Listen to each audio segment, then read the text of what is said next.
Hi, it's Jamie Webb from Bright Sports Therapy. Just going to give you what we think is probably the single best tip you can have for sitting. So anyone out there who sits for a living, and I think that's pretty much most people these days, this is a really important tip just to help your overall posture, avoiding low back pain, but equally kind of stretching that out, reducing the risk from RSI issues, issues in your knee if you do sport outside of the office, or even if you get pain in the knee from just sitting there. Now, a lot of us, posturally, you've got two options. You're either hypervigilant and you've been to finishing school a little bit too much and you're too rigid, or, and that massively stereotyping, ladies are more likely to be like that.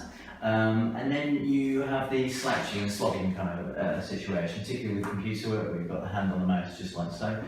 And again, massively stereotyping, gentlemen tend to be a little bit more like that. So where should you be? That's the question.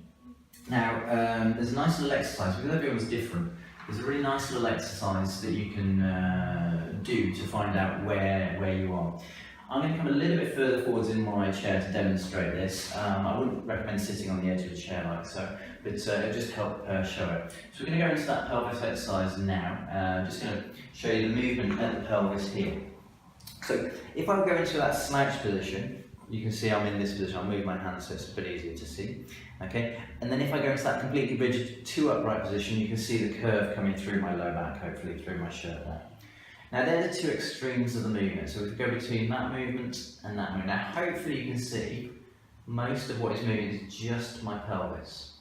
Okay, it's not anything else through my body. A little bit of stiffness from my run yesterday. Okay, but generally it's just a pelvic movement. Now what we do is we rock between those two movements, those two extreme movements, using just our pelvis, and then we make it a smaller and smaller movement each time we do that.